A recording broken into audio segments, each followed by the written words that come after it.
Gordon Jr., and I'm the Senior Program Specialist for HIV Prevention and Health Equity here at the Human Rights Campaign. And I'm joined by two of my colleagues from the Policy and Legal Departments, Sarah Warbelow and Andrea Lavario, to talk about the Affordable Care Act and President Trump's and the GOP's attempts to repeal the Affordable Care Act, or at least significantly weaken it, and the devastating effects that would have on LGBTQ people and allies nationwide.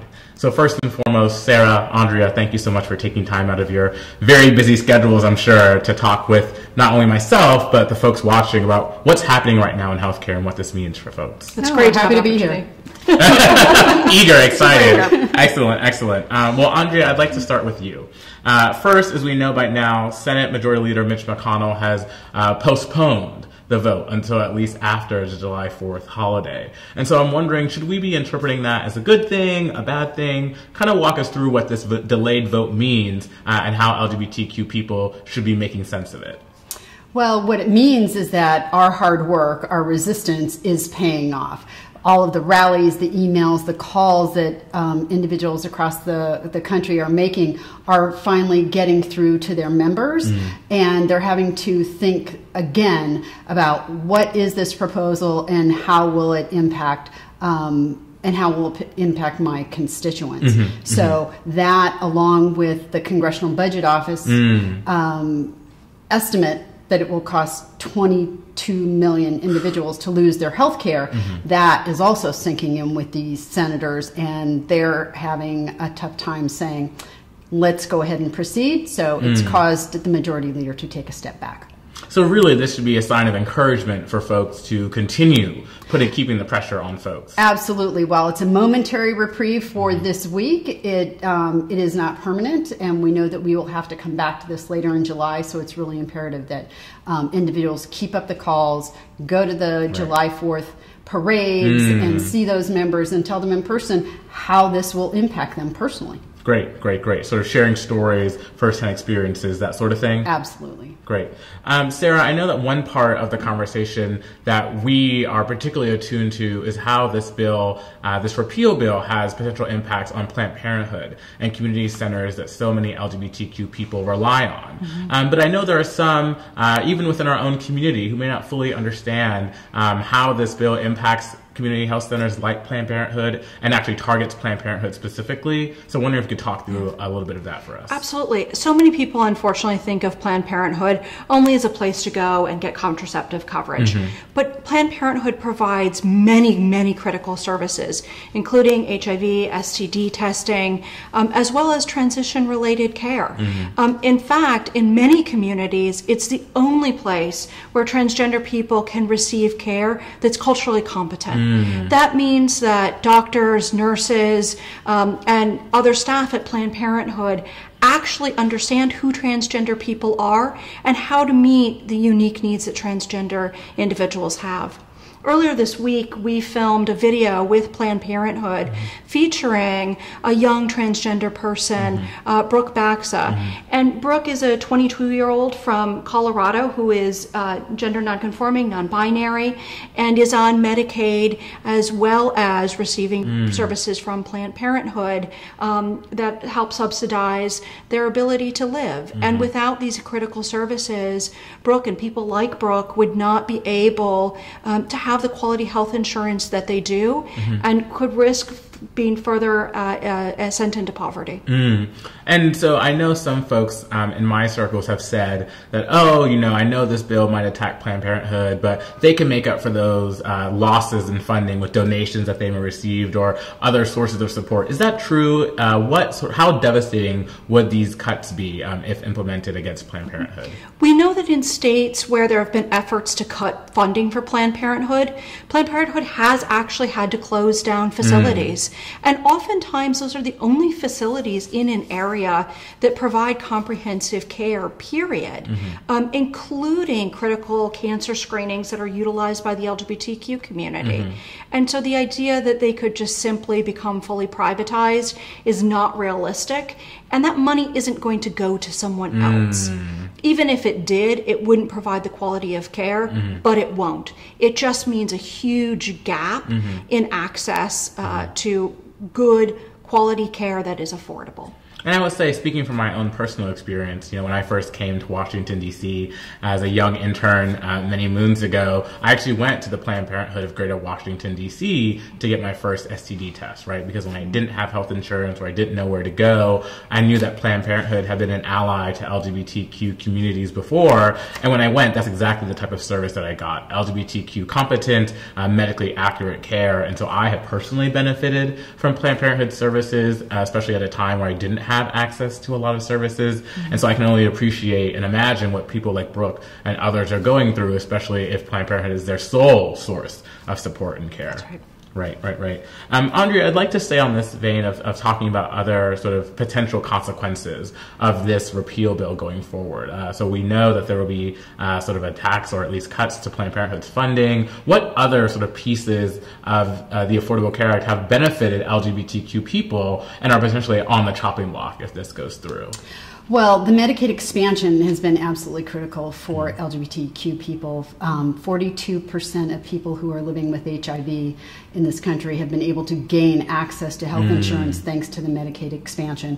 Those individuals would be at extreme risk of losing that coverage if the Affordable Care Act were to go away. The Affordable Care Act also provided protections against pre-existing conditions, regardless of your health condition, whether you'd had cancer previously, whether you have HIV, the individual would not be denied health care coverage. There were no caps on out-of-pocket costs or lifetime limits, which if you have a high-cost chronic condition, then you could hit those caps pretty quickly, but those caps were gone under the ACA, and both the House and the Senate bills have workarounds so that those caps would come back in place, and that would be very problematic. Individuals would lose coverage. And so, go ahead, please. I was going to say, one of the little known things about HIV/AIDS prior to Medicaid expansion is that in order for individuals to actually be able to access Medicaid, they had to move from being HIV positive to having AIDS, to being disabled by AIDS before they could receive Medicare. Nobody should have to be disabled in order to receive critical preventative care that takes an individual from having a death sentence to being able to live virtually a normal life. Right. I mean, and it sort of gets to one of the points that I heard in Andrea's remarks and your remarks sort of made it even more clear to me, is that the Affordable Care Act has really sort of transformed in many ways our healthcare system for the better, right? So it's not sort of just an isolated piece of Medicaid here, or an isolated piece of pre-existing conditions here, or an isolated piece of allowing, folks as children to stay on their parents' plan until they're 26. It really sounds like the Affordable Care Act has made huge strides in pushing our entire healthcare system to be more responsive to the needs of LGBTQ people. Is that a fair assessment that you would say? Oh, absolutely. And to ensure a continuity of care as well, which has been very, very important. And one of the really important pieces of the Affordable Care Act is that it provided explicit non-discrimination provisions on the basis of sex. And that's been interpreted to include sexual orientation and gender identity. So what that means in a real-world context is that trans people can no longer be turned away from a hospital, from a doctor, or other healthcare provider simply for being transgender.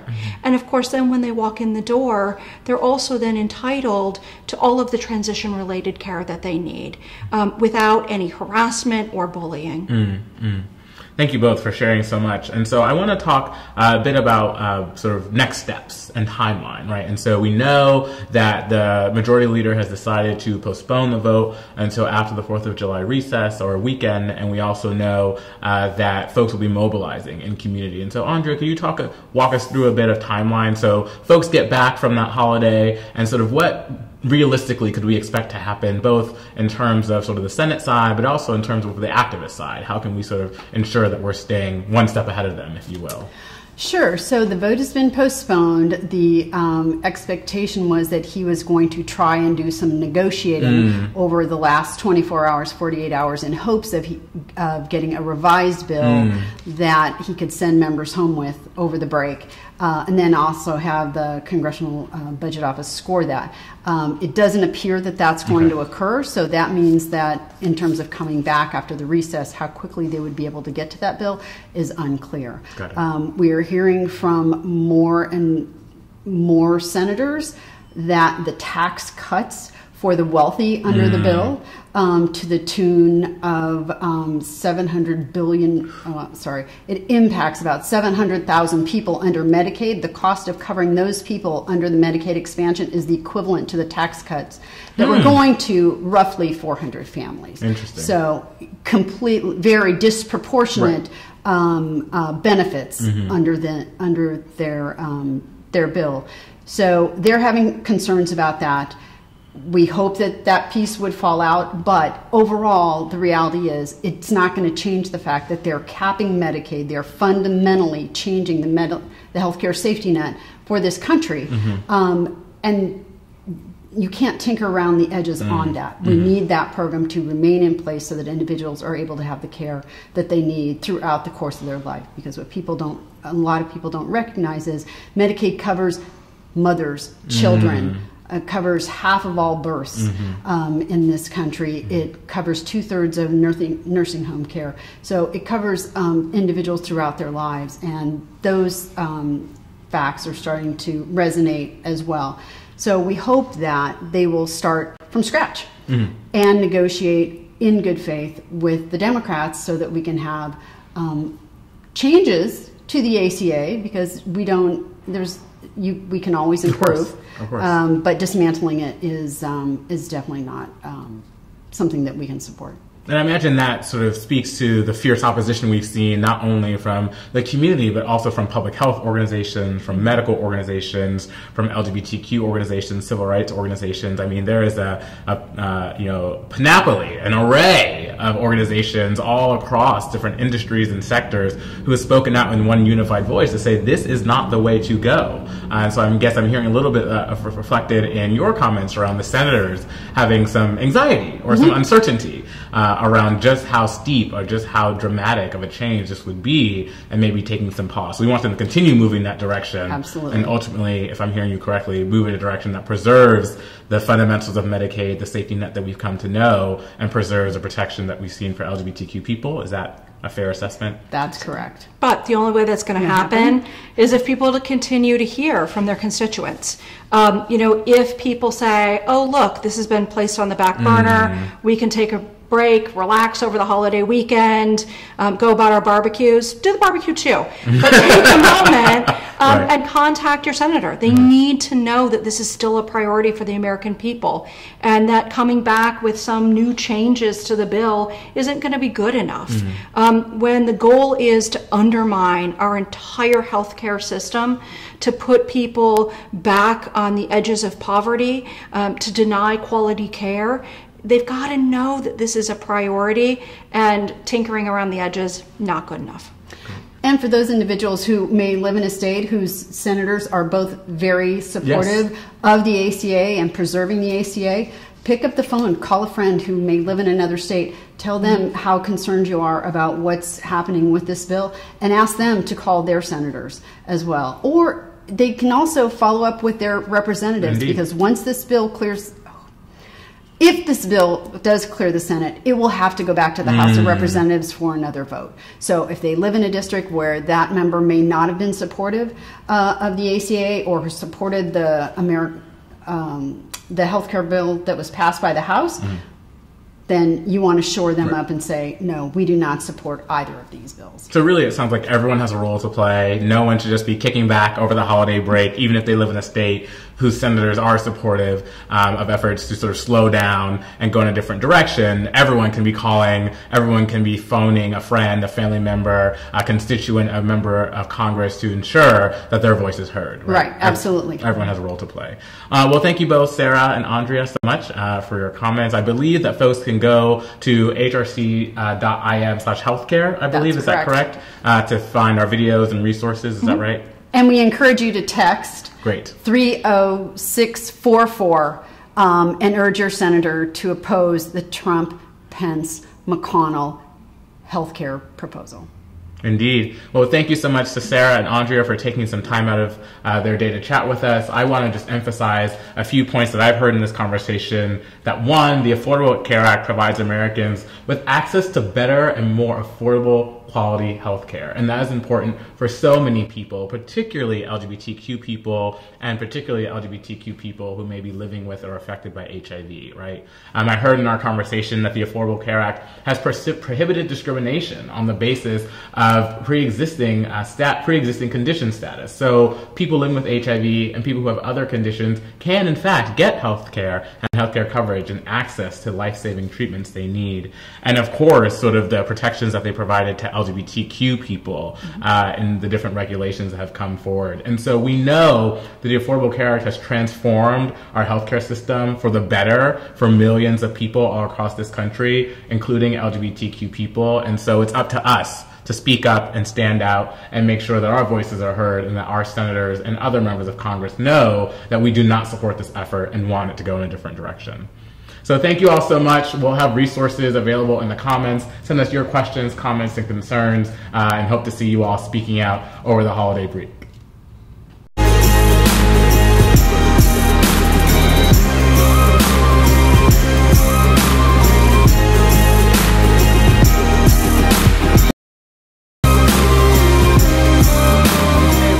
My name is Noel Gordon Jr., and I'm the Senior Program Specialist for HIV Prevention and Health Equity here at the Human Rights Campaign. And